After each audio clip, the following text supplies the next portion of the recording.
누가 진짜를 말하고 누가 끝까지 거짓을 밀어붙이는 건지 오늘 밤만큼은 아무도 장담을 못하겠더라고요. 숙자는 손끝이 얼얼할 정도로 찻잔을 움켜쥐고 있었는데요. 세리가 던진 한 문장이 공기를 통째로 바꿔놨습니다. 어머니, 아드님이 벌인 일 알고 계세요? 그 말이 떨어지자마자 숙자의 마음이 덜컥 내려앉았고요. 처음엔 늘 그래왔던 대로 또 저 여자의 억지겠지 하고 넘기려 했습니다. 죄인을 몰아붙이던 장면들이 머릿속에서 줄줄이 재생됐거든요.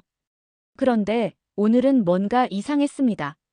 목소리 속에 깃든 매서운 절박함, 억지로 만들어 붙인 감정이 아니라 실제로 쌓여온 증오에서 나올 때의 울림이 들렸습니다. 숙자는 애써 미간을 펴며 말했죠. 그만해라. 기찬이는 그런 사람 아니다. 입술이 미세하게 떨렸지만 끝까지 단정하려고 했습니다. 세리는 똑바로 눈을 맞추더니 한 글자씩 씹어 말했습니다. 제가 봤습니다. 김도희 사고 그날 황기찬이 거기 있었어요. 그냥 지나간 게 아니었어요. 그 순간 숙자의 손에서 찻잔이 흘러내렸고 바닥에서 맥없이 부서졌습니다. 깨진 조각이 사방으로 튀었는데 오랜 신뢰가 쩍하고 갈라지는 소리 같더라고요. 말도 안 돼. 우리 기찬이가 숙자의 목소리는 거의 속삭임이었지만 방 안에서는 이상하게 크게 울렸습니다. 황기만은 그때 지호방 앞에서 숨을 고르고 있었습니다. 거실의 감도는 살얼음 같은 기운을 아이에게 들려주고 싶지 않았거든요. 문을 열자 지호가 로봇을 들고 탕, 탕 하며 놀고 있었는데 그 무심한 금소금이 기만의 귀를 세게 때렸습니다. 로봇이 책상 모서리에서 미끄러져 쿵 소리를 냈고요. 바로 그 소리, 오래전 계단에서 굴러떨어질 때 고막을 찢던 그 소리와 똑같았습니다. 기만의 등뼈가 차갑게 굳었습니다. 피가 얼굴로 몰렸다가 순식간에 빠져나가는 느낌이었고요. 눈앞이 번쩍하며 그날의 잔상이 파도처럼 밀려왔습니다. 등 뒤로 다가오던 그림자, 차갑고 단단한 손, 균형을 잃으며 보았던 눈동자. 입술이 먼저 움직였습니다. 세리. 지호가 놀라서 물었죠. 세리. 우리 엄마. 기만은 무릎이 꺾이듯 바닥에 앉아버렸습니다. 머리 한쪽에서 오래 막아두었던 문이 부서지듯 열리더니 흩어져 있던 기억 조각이 서로 연결되더라고요. 억울함과 의심이 뒤엉켜 만들어냈던 안개가 싹 거치듯 사라졌습니다. 자신을 밀어 계단 아래로 보낸 사람, 그게 세리였다는 확신이 뼛속까지 내려앉았습니다. 손이 덜덜 떨렸지만 마음속에서는 어떤 단단한 게 딱 하고 자리 잡더라고요. 더는 침묵하지 않겠다. 이 아이 앞에서만큼은 진실을 외면하지 않겠다. 현관문을 나서자 밤 공기가 폐 속 깊이 들어왔습니다. 기만은 곧장 회사 쪽으로 향했는데요. 발걸음이 평소보다 훨씬 빨랐습니다. 황기찬에게 가서 다 말해야겠다. 거기서 도망치지 않겠다고 스스로를 다그쳤죠. 그런데 골목 어둠 속에서 따라붙는 기척이 있었습니다. 세리였습니다. 집에서 쫓겨난 뒤 방향을 잃고 맴돌던 그녀는 기만의 뒷모습을 보자마자 표정이 새카맣게 변했습니다. 보폭이 달라졌고 어깨선이 굳어 있었고요. 기억이 돌아왔구나. 그녀의 심장은 빠르게, 그러나 차갑게 뛰기 시작했습니다. 그때 진동이 울렸고 휴대폰 화면에 익숙한 기자의 이름이 떠 있었습니다. 세리는 잠깐 눈을 감았다가 전화를 받았는데요. 낮게 흘러나오는 목소리가 바로 본론으로 들어갔습니다. YL그룹이 과거 김도의 사건과 연결돼 있다는 말이 돌죠. 정말입니까? 세리는 눈앞에서 여러 갈래의 선택지가 번개처럼 그려지는 걸 봤습니다. 기만이 먼저 말하면 자신은 끝이겠죠. 하지만 자신이 먼저 목소리를 선점하면 여론은 그녀가 그려놓은 서사를 따라갈 가능성이 컸습니다. 그녀는 숨을 들이마시고 모서리가 선 단어를 골라 냉정하게 박았습니다. 제가 봤습니다. 그날의 주범은 황기찬이에요. 증거도 있어요. 기자는 1초 정도 침묵하더니 톤이 올라갔습니다. 확실합니까? 세리는 단호하게 밀어붙였고요. 확실합니다. 그 사람은 평생 숨겨온 죄가 있어요. 더는 넘어가면 안 되죠. 통화가 끝나기도 전에 뉴스룸이 달아오르는 소리가 들리는 듯 했습니다. 세리는 차가운 밤 공기를 길게 들이마시며 스스로에게 도망칠 길을 허락하지 않겠다는 듯 휴대폰을 꽉 쥐었습니다. 한편 김한은 큰 길 모퉁이 상점 앞에 설치된 TV에서 속보라는 붉은 자막을 보게 됐습니다. 앵커의 목소리가 밤을 갈랐죠. YL그룹 황기찬, 과거 뺑소니 사건 연루 의혹. 피해자는 당시 재직 중이던 김도혜 씨로 확인되었습니다. 이어 익명 제보자의 음성이 변조되어 나왔는데요. 김한은 단숨에 알아챘습니다. 세리였습니다. 허탈함과 분노가 동시에 치밀어 올라 식도를 태웠습니다. 겨우 꺼낸 진실이 또다시 왜곡되어 세상으로 흘러가는 걸 눈앞에서 지켜보는 심정. 그건 말로 옮기기 어렵더라고요. 회사 회의실에서는 긴급 이사회가 소집돼 있었습니다. 화면 속 뉴스가 계속해서 같은 문장을 반복했고 임원들의 시선이 일제히 황기찬에게 꽂혔습니다. 그는 서류철을 움켜쥔 손으로 테이블을 탕치더니 깊고 거친 숨을 몰아쉬었습니다. 오래 지켜온 이름과 권위, 가족의 기대, 수십 년 쌓아올린 신뢰가 손가락 사이 모래처럼 흘러내리는 기분이었죠. 그래도 머릿속 어딘가에서 하나의 이름이 뚜렷하게 떠올랐습니다. 강세리. 그 이름이 칼날처럼 번쩍이며 가슴 한복판에 박혔습니다. 나를 여기까지 몰고 온 자. 분노는 뜨거웠다가 곧 서늘하게 식었습니다. 무너지면 끝이고 서야 한다면 차갑게 서야 하니까요. 제이는 그 시각 휴대폰으로 속보를 확인하고 소파 팔걸이를 꽉 쥐었습니다. 또 뒤집었네, 그 사람이. 이를 악물며 내뱉은 말이 방 안에 떨어졌습니다. 옆에 있던 도윤은 말없이 뉴스를 되감아 보다가 텔레비전을 끄고 제인 쪽으로 몸을 틀었습니다. 감정으로 가면 또 당해요. 사실을 모아. 단 한 조각이라도 뒤집을 수 있는 결정적 증거를 찾자고요. 그의 목소리는 낮았지만 이상하게 사람을 진정시키는 힘이 있었고요. 제이는 눈가가 붉어졌지만 고개를 크게 끄덕였습니다. 좋아요. 이번엔 우리가 먼저 가요. 숙자는 방 한구석에 앉아 있었습니다. 처음부터 끝까지 믿어온 아들에 대한 신뢰가 흔들리자 손등에 핏줄이 도드라질 만큼 손을 꽉 쥐고 있었거든요. 생각은 두 갈래로 갈팡질팡했습니다. 저 여자가 꾸민 짓일 거야와 혹시라도 정말이라면 사이에서 시계추처럼 흔들렸죠. 결국 숙자는 떨리는 손으로 서랍을 열어 오래전 사진이 든 봉투를 꺼냈습니다. 사진 속 어린 기찬이 웃고 있었고 그 뒤로 젊은 시절의 자신이 흐릿하게 보였습니다. 내가 널 어떻게 키웠는데. 독백은 눈물에 젖어 중간중간 끊겼습니다. 밤거리는 차갑게 식어가는데 온라인은 반대로 달아올랐습니다. 포털 메인에 황기찬 마이너스 김도의 키워드가 치솟고 자극적인 제목의 게시물이 속속 올라왔죠. 어떤 글은 이미 결론을 내려버렸고 어떤 글은 이럴 줄 알았다며 소문을 꿰맞췄습니다. 사실보다 훨씬 빠르게 감정이 퍼져나가는 그 속도, 그게 사람을 더 무너지게 만들더라고요. 기찬의 휴대폰에도 알림이 빗발쳤지만 그는 화면을 뒤집어 놓고 창밖만 보고 있었습니다. 자동차 헤드라이트가 유리창을 스치며 방 안에 길게 그림자를 그렸고 그 그림자 길이가 그의 마음의 깊이를 재는 눈금처럼 늘었다 줄었다 했습니다.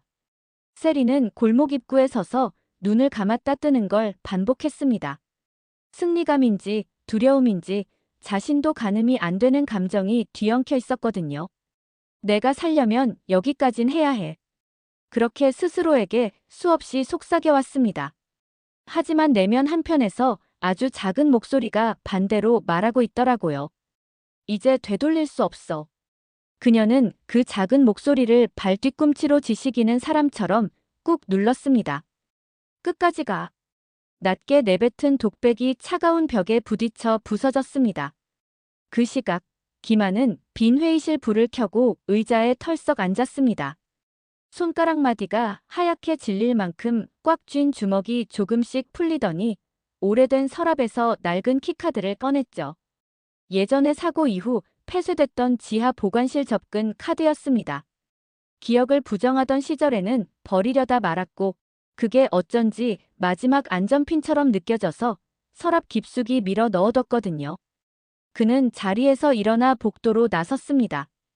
형광등이 한 칸씩 켜질 때마다 마음속 결심도 한 칸씩 밝아졌습니다. 오늘 끝낸다. 적어도 내가 본 것을, 내가 겪은 것을 숨기지 않는다. 엘리베이터가 지하에 닿았고 삐 소리와 함께 문이 열렸습니다. 차가운 콘크리트 냄새, 오래된 서류의 종이 냄새가 섞여 올라왔습니다. 김한은 카드를 찍고 철문을 밀었습니다. 그 안에는 이사회 회의록, 외부 용역 계약서, 사고 당시 야근 기록, 차량 출입 로그가 상자마다 표기되어 있었죠. 그는 출입 기록 박스를 당겼고 그 안에서 사고 날짜가 적힌 파일을 꺼냈습니다. 심장이 커다랗게 뛰어 주머니 속에서 핸드폰이 출렁거릴 만큼 울렸습니다. 종이 끝에 손가락이 스치며 작은 상처가 났는데도 아프다는 생각이 들지 않더라고요. 파일 속 한 장이 그의 눈을 멈춰 세웠습니다. 사고 당일 본관 주차장 출입 기록에 사회 차량 마이너스 임시 등록으로 찍힌 번호. 그리고 옆에 손글씨로 적힌 이니셜. S. 강세리. 이름을 뱉는 순간 김한의 등줄기를 타고 차가운 전율이 내려갔습니다. 그는 떨리는 손으로 그 장을 접어 주머니에 넣고 나머지 자료를 휴대폰으로 촬영했습니다. 화면에 문서가 사각사각 스캔될 때마다 한 겹씩 덧칠된 거짓말이 벗겨지는 느낌이 들었죠. 돌아서려는데 뒤에서 문 여닫는 소리가 났습니다. 누군가 같은 카드로 들어온 겁니다. 김한은 반사적으로 조명 스위치를 눌러 한 칸을 껐고 선반 사이 그림자에 몸을 숨겼습니다. 발자국이 가까워졌다 멈췄고 휴대폰 조명이 종이 표면을 훑는 빗줄기를 만들었습니다. 낮고 짧은 숨소리, 낯익은 향수. 세리였습니다. 그녀는 상자 라벨을 훑다가 출입 로그 상자를 집어 올렸고 몇 장을 급하게 넘기다 손을 멈췄습니다. 그리고 종이를 접어 가방에 넣으려던 찰나 김한이 그림자 밖으로 걸어 나왔습니다. 두 사람의 시선이 얽혔고 오랫동안 묻어둔 말들이 동시에 터져 나왔습니다. 왜 그랬어? 왜 이제 와서? 세리는 먼저 공격적인 표정을 만들었습니다. 당신은 기억도 못했잖아. 지금 떠올랐다고 해서 뭐가 달라져? 그때도 그랬고 지금도 모두 당신을 믿지 않을 거야. 난 이미 세상에 말했어. 김한은 낮게 그러나 단단하게 답했습니다. 그건 내가 세상을 먼저 속였다는 증거일 뿐이야. 나는 내가 여길 드나든 기록을 봤어. 그날, 그 시간. 내 이니셜까지. 세리의 손등에서 핏기가 사라졌습니다. 그래도 입술은 끝까지 버티려는 사람처럼 올라갔죠. 그래서 그걸로 뭘 할 건데? 넌 상처투성이인 채로 사람들 앞에 서야 해. 난 이미 내 이야기를 뿌렸고 사람들은 그 이야기를 사랑해. 김한은 한 박자 쉬고 말을 이었습니다. 사람들이 사랑하는 건 이야기일 뿐 끝까지 남는 건 기록이야. 그는 종이를 꺼내 휴대폰과 함께 가슴 주머니에 더 깊게 넣었고 발을 돌려 문 쪽으로 걸었습니다. 세리는 팔을 뻗어 그를 막으려다 멈췄습니다. 그가 처음으로 흔들리지 않는 눈을 하고 있었거든요. 그 눈빛이 낯설고 그래서 무서웠습니다. 지상으로 올라온 김한은 바로 제인에게 전화를 걸었습니다. 증거를 찾았어요. 제인은 숨을 들이마시고 짧게 대답했죠. 위치를 보내요. 도윤 씨랑 바로 갈게요. 메시지가 전송되고 10분쯤 지났을까요? 주차장 입구에 헤드라이트 두 줄이 다가왔습니다. 도윤은 차에서 내리자마자 상황을 간단히 정리했습니다. 문서 원본은 김한 씨가 가지고 우리는 사본을 여러 군데로 흩뿌릴게요. 변호사 2명, 언론 1군데, 그리고 내부 고발 포털. 제인은 김한의 손을 잠깐 잡으며 말했습니다. 이번엔 우리가 먼저 가요. 그 말은 약속처럼 들렸습니다. 그 사이 황기찬은 이사회가 끝난 뒤 빈 사무실에 홀로 남아 있었습니다. 야경이 바닥에 비쳐 사각형의 빛을 만들고 그 중심에 그가 있었다고 하면 딱 맞았습니다. 그는 아버지의 오래된 만년필을 꺼내 손가락으로 굴리며 생각을 정리했습니다. 내가 무너져도 회사가 무너지면 안 된다. 나 하나가 표적이면 그 표적을 떼어내고 나머지를 지켜야 한다. 차갑게 가라앉은 결론이었습니다. 고개를 들자 유리창에 비친 자신의 얼굴이 낯설게 보였고 그 낯설미 오히려 마음을 단단하게 만들었습니다. 그는 비서에게 지시했습니다. 내일 아침 기자들 앞에서 직접 말하겠다고 공지해. 그리고 법무팀을 전원 대기시켜.